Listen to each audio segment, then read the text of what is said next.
సంప్రదాయం మరో అద్భుతమైన ప్రవచనాన్ని మీ ముందుకు తీసుకొస్తుంది. మనిషి జీవితానికి అడుగడుగునా అండగా ఉండేది ప్రవచనం. మనిషికి మంచేదో చెడేదో తెలియచెప్పేది ప్రవచనం. చక్కని మార్గదర్శకత్వం చేస్తూ జీవితానికి మార్గనిర్దేశకత్వాన్ని అందించేది ప్రవచనం. మనిషికి బలాన్ని, మనసుకు ప్రశాంతతని కలిగించేది ప్రవచనం. మరి ఈ వారం ప్రవచనం సెగ్మెంట్లో సనాతన ధర్మ శాస్త్రాలలోని విశిష్టతలను అందరికీ పంచి సమాజానికి విలువైన జ్ఞాన సంపదను అందిస్తున్న ప్రముఖ సనాతన ధర్మ శాస్త్ర ప్రవచనకర్త డాక్టర్ శిల్పా గారి విలువైన మాటలను ఇప్పుడు విందాం. జయ జగన్నాథ్. బ్రహ్మోవాచ. బ్రహ్మదేవుడు సాక్షాత్తు భగవంతుణ్ణి స్తుతి చేస్తున్నారు. నమస్తే జగదాధర శంఖచక్ర గదాధర యన్నాభిపంకజాదేవ జాతోహం విశ్వసృష్టికృత్ పరమార్థస్వరూపం తే త్వం వై వేత్సి జగన్మయ జగతోస్య గతిర్భర్తా సాక్షి త్వం పరమేశ్వర చరాచర గురు సర్వజీవభూతకృపామయ ప్రసీదాద్య జగన్నాథ నిత్యం త్వచ్చరణస్యము మే. సాక్షాత్ బ్రహ్మదేవుల వారు శంఖచక్ర గదా పద్మధారి భగవంతుడు దర్శనమైనప్పుడు స్తుతించుకుంటూ ప్రణామం అని చేశారు. దేవుడా, నువ్వు ఈ సృష్టికర్తవు, పరమ కృపాలువు, అత్యంత శక్తిమయ స్వరూపము నువ్వే ఈ సృష్టిని పాలిస్తావు, నువ్వు ఈ సృష్టికి ఆది కర్తవు, పాలిస్తావు. మరి అత్యంత కృపతో మాకు ఏదన్నా మార్గం చూపించు తండ్రి. ఈ సృష్టిలో ఉన్న మనుష్యులు పాపాలు పుణ్యాలు రెండు చేసి ఉన్నారు. క్రమక్రమంతో జన్మ మృత్యు అని నడుస్తూనే ఉంది. మరి దీంట్లో నుంచి ముక్తి అనేది లేదా? మన దగ్గర త్రివిధ తాపాలు ప్రతి మనిషికి ఉంటాయని చెప్తారండి. త్రివిధ తాపాలు: ఆధ్యాత్మిక తాపము, ఆది భౌతిక తాపము, ఆది దైవిక తాపము. ప్రతి మనిషికి ఇవి ఉంటాయి. ఆధ్యాత్మిక తాపాలు అంటే ఏంటిది? ఆత్మస్వరూపము అంటే దేహము, ఇంద్రియముతో కలిగే ఏవైతే ఉంటాయంటే ఆకలి వేయడము, నిద్ర సరిగ్గా రాకపోవడము, ఇవన్నీ ఏదైతే ఉన్నాయో ఆది భౌతికం అన్నమాట. ఆది దైవిక తాపము అంటే దైవంలో అంటే దేవుడి చేతుల్లో ఉన్నవి. కొన్ని మన జీవితంలో ఏదో జరిగిపోతుంది. ఎందుకు జరిగిందంటే తెలియదండి, ఏదో మరి దేవుడి వల్ల ఇట్లా జరిగింది, దేవత శక్తి కోపము ఇలాగా అంటుంటాం అనమాట. అలాగా ఏదైతే జరిగిందో మృత్యు అనుకోండి, దాన్ని ఆది దైవిక తాపము అంటారు. అలాగే ఆధ్యాత్మిక తాపాలు, ఆది భౌతిక తాపాలు. భౌతిక తాపాలు అంటే ఈ పంచమహాభూతాల వల్ల కింద పడ్డము, కాలిపోవడము, నీళ్ళలో జారిపడ్డము, ఇట్లాంటివి ఏదైతే ఉంటాయో ఇలాంటి తాపాలు. భక్తులు మరిన్ని 3 తాపాల గురించి చెప్పారు. ఏంటిది అంటే ఆది, వ్యాధి, ఉపాధి. వ్యాధి అంటే మనందరికీ తెలుసు, ఏదో ఒక రోగము. ప్రతి మనిషికండి చిన్నప్పుడే రావాలని ఏం లేదు, ఏదో ఒక అవస్థలో కానీ ప్రతి మనిషికి ఏదో ఒక రోగము అనేది ఖచ్చితంగా వస్తుంది. అది చిన్న జ్వరం కానివ్వండి, ఏదన్నా కానివ్వండి, ప్రతి మనిషికి జన్మ మృత్యు జర వ్యాధి అనేది ఉంటుంది. జర రాకపోవచ్చు కానీ వ్యాధి అనేది ప్రతి మనిషికి వస్తుంది. ఇంకా 2 తాపాలు ఏంటివి? ఆది, వ్యాధి. ఆది అంటే ఏంటిది? అయ్యో మాకు ఇది లేదండి, మాకు అసలు కారే లేదు, అయ్యో మాకు అసలు ఇల్లు లేదు, అంటే ఏదో ఒకటి లేదు అన్నది అభావము ఏదైతే ఉందో దాన్ని ఆది అంటాము. ఉపాధి అంటే ఏంటిది? స్వభావజనిత దుఃఖాలు. అవి ఇప్పుడు మనం బాగా చూస్తున్నాము. ఇప్పటి కాలంలో మనిషి బాధతో ఉన్నాడు అంటే దాని కారణం మనం కొంచెం ఆలోచిస్తే అర్థమవుతుంది.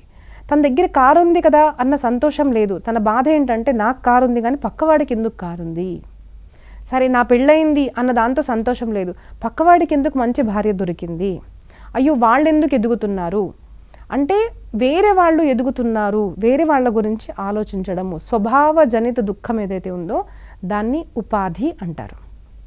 ఇప్పుడు చెప్పండి, మన శాస్త్రాలు ఎంత సైంటిఫిక్గా చెప్పబడ్డాయి కదా. ఆధ్యాత్మిక, ఆది దైవిక, ఆది భౌతిక, ఇవన్నీ తాపాలు ప్రతి మనిషికి ఉంటాయన్నమాట.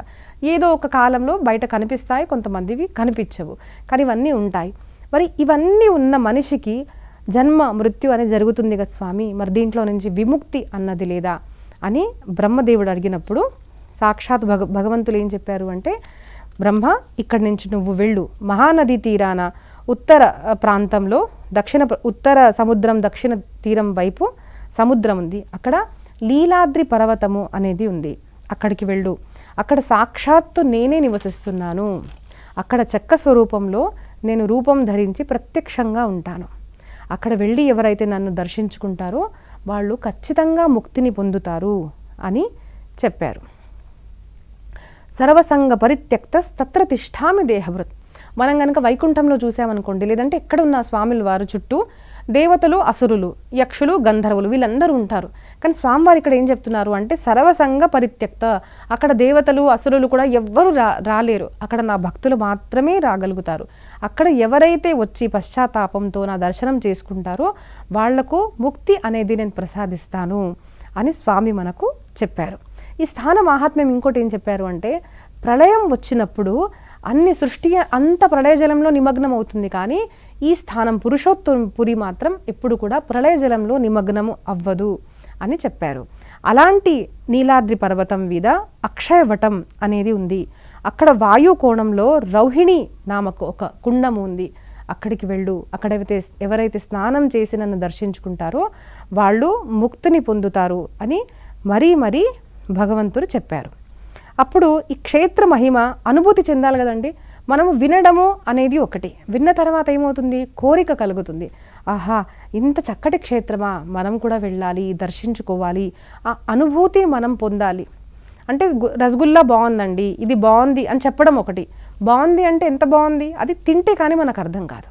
అలాగే భక్తిలో ఆనందం ఉంది, భగవన్ నామస్మరణలో ఆనందం ఉంది, కానీ అది ఎవరికి అర్థమవుతుంది, ఎవరైతే భగవంతుణ్ణి స్మరిస్తారో భగవద్భక్తిని చేస్తారో అలాంటి వాళ్లకు మాత్రమే భక్తిలో ఉన్న ఆనందము, అనుభూతి అనేది ఇస్తుంది.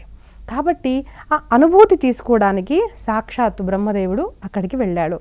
శృతి స్మృతి ఇతిహాస పురాణ గోపితం మన్మాయయ తన్మహీకస్య గోచరం.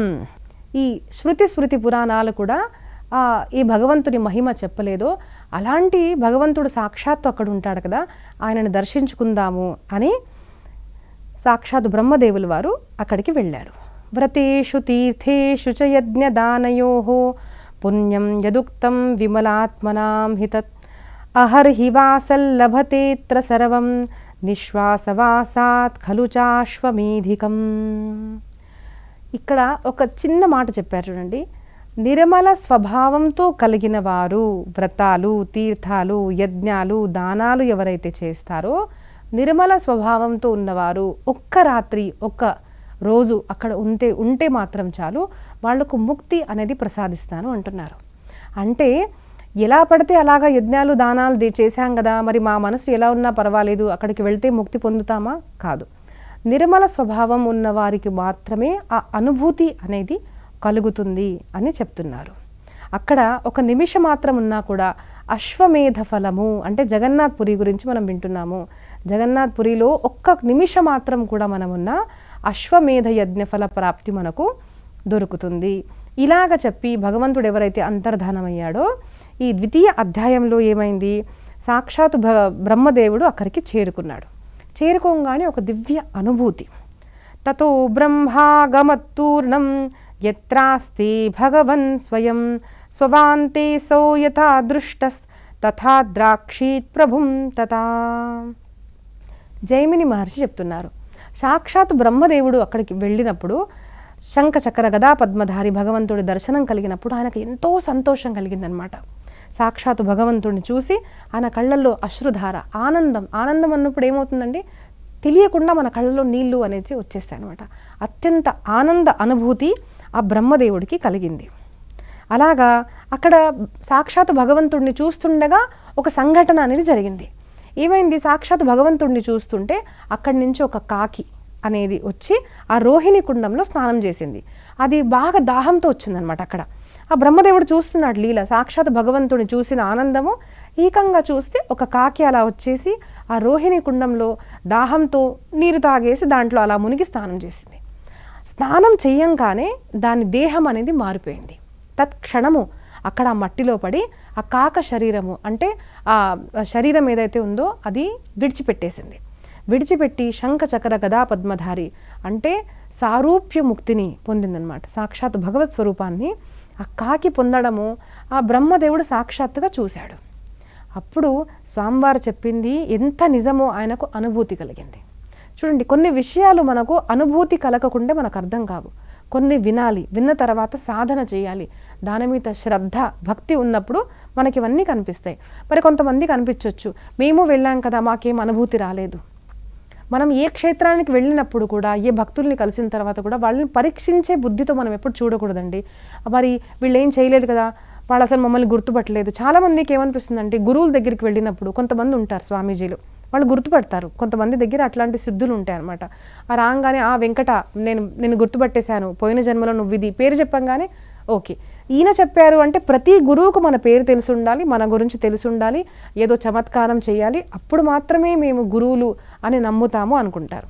కొంతమంది ఇట్లాంటివన్నీ విని మరి మేము కూడా ఆ క్షేత్రానికి వెళ్ళాం కదా, మా ముందైతే ఏం జరగలేదు అనుకుంటారు.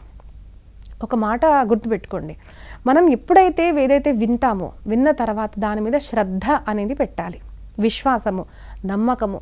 మన శాస్త్రాల్లో ఏదైతే చెప్పబడిందో అది ఖచ్చితంగా నిజము. అది మనకు అనుభూతి రావడం లేదు అంటే దానికి కారణం మనలో ఉన్న లోపాలు. నమస్తే దేవదేవేశ సృష్టి స్థిత్యంత కారణం త్వయి ప్రోతమిదం సర్వం సూత్రే మణిగణా యథా త్వయా ధృతం త్వయా సృష్టన్ త్వయా చాప్యాయజితం తం జగత్. ఈ సృష్టి సంహారానికి కారకుడు నువ్వు దేవుడు కదా స్వామి. మరి అలాగే ప్రతి ఒక్క జీవికి నేను శాసనం చెయ్యాలి అని యమపురిని, యమదండాన్ని నువ్వే కదా శాసించింది. అలాంటిది పురుషోత్తంపురిలో ఇదేంటి సంఘటన జరిగింది, మరి నా పని కూడా ఖండితం అవుతుంది కదా అన్న ప్రశ్న యమరాజు వేశాడనమాట. ఇప్పుడు ఏం జరిగిందో మనం తరువాయి భాగంలో విందాము.